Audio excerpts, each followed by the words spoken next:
Salut à tous, c'est Kazan, j'espère que vous allez bien. Aujourd'hui, on va discuter ensemble d'items Pokémon scellés et on va voir en fait qu'on peut distinguer, on va dire, deux façons de vous approches de voir le scellé. Une approche qui consiste à voir ce qu'il y a à l'intérieur et en fait l'item, la valeur de l'item va tout simplement dépendre des différents produits qui le constituent. C'est pour ça que je vous ai sorti quelques exemples ici et tout simplement un deuxième item scellé dont la valeur va correspondre uniquement à la rareté du produit en version 9. Alors peut-être que c'est pas très clair maintenant, mais je vais vous l'expliquer en vous citant quelques exemples. Des exemples sur XY Evolution, sur la série Génération qui fête les 20 ans Pokémon, et j'ai pris deux exemples particuliers, et enfin un magnifique tripack de voltage éclatant. Donc comme j'ai dit, il y a deux familles, on va dire, de scellés.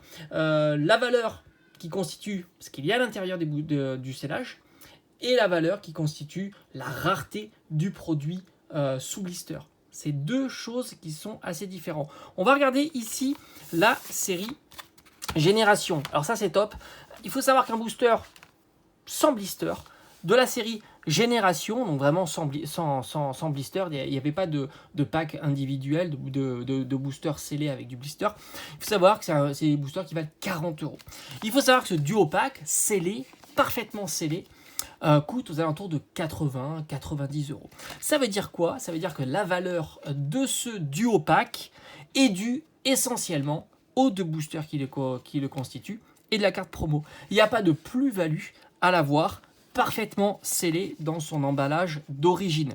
C'est-à-dire que si je décide de l'ouvrir, au final, je perds pas de valeur en cassant le blister. Tout simplement, si je décide d'ouvrir un booster sur les deux, le deuxième gardera la même valeur.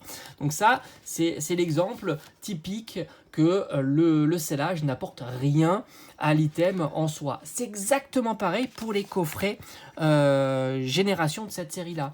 Un coffret, par exemple, je crois qu'il y a tous les starters, hein, donc le coffret en Pikachu, c'est un petit peu différent, et quoique il est dû essentiellement à la carte promo qui vaut très très cher. Mais tu prends le coffret Tortank ou le coffret Florizard, il vaut aux alentours de 200 €. Tu fais le calcul avec 40 € le booster, ça fait déjà 160 €. La carte promo qui doit avoir une vingtaine, une trentaine d'euros, la jumbo, et on est au prix du coffret parfaitement scellé. J'ai pris deux exemples, pourquoi? Parce que là c'est un petit peu différent. On a deux boosters Dracofeu. Donc là, ça peut intéresser des collectionneurs d'items un peu spéciaux. Et celui-ci aura naturellement une valeur supplémentaire, malgré qu'on ait deux boosters à 40 €, peut-être un peu plus avec les illustrations Dracofeu. On aura une valeur supplémentaire du fait de l'avoir parfaitement blisté. Donc ça, oui, c'est un item que si je l'ouvre, je risque de perdre de la valeur, même beaucoup de valeur, que d'avoir deux boosters Dracofeu dans ma collection et la carte Arceus. Donc là, oui, c'est vraiment l'exemple typique que de l'avoir parfaitement scellé augmente la valeur de cet item comparativement à celui-ci. Après, on va parler de la série XY Evolution. Et là, c'est pareil. XY Evolution, une display, c'est 2000 €, ça fait à peu près 50 à 55 € le booster. Le booster individuel, on est aux alentours de 30 à 40 €, mais le booster sous scellé, et il est aux alentours de 70 à 80 €. Donc là, encore une fois, le scellage augmente la valeur du booster individuel, contrairement au scellage avec des boosters classiques qu'on pourrait retrouver dans Génération. Donc vraiment, cette approche est très importante de savoir est-ce que l'item vaut cher par rapport à ce qu'il y a à l'intérieur, et uniquement par rapport à ce qu'il y a à l'intérieur, ce qui le compose, ou alors il est cher tout simplement par rapport à la rareté du produit. Tout simplement, il y a deux items qui circulent parfaitement scellés, donc c'est plutôt très très rare, et ce qui fait que voilà, les gens ont envie de le collectionner parfaitement scellé et pas pour l'ouvrir.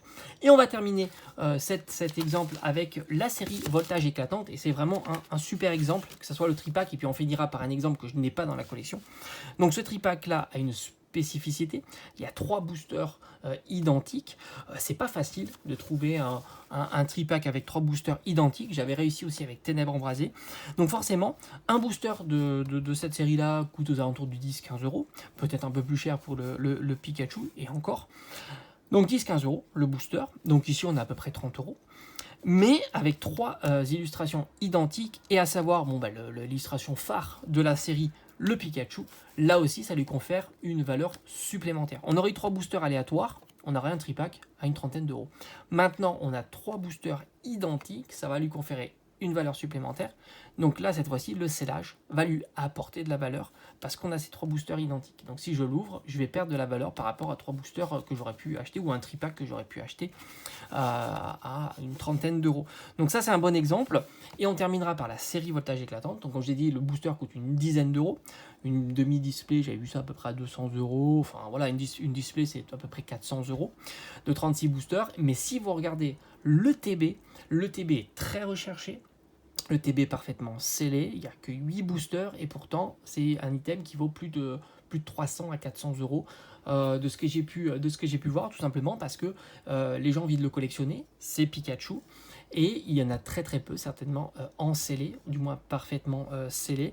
Alors évidemment l'état du scellage joue aussi un rôle qui est très important. Là par exemple le scellage est vraiment très très propre, et c'est vrai que l'état du scellage joue un rôle supplémentaire, mais pour voltage éclatant, l'item ETB fait partie d'un item qu'il ne faut surtout pas ouvrir, puisqu'à l'intérieur vous n'avez que 8 boosters de la série voltage éclatant, donc forcément vous allez perdre de la valeur. Alors qu'un tripack classique de voltage éclatant, vous pouvez l'ouvrir parce que le booster individuel vaudra le même prix. J'espère que cette petite vidéo avec une approche un peu différente du scellage vous aura plu, et on se dit à bientôt sur la chaîne. Ciao ciao.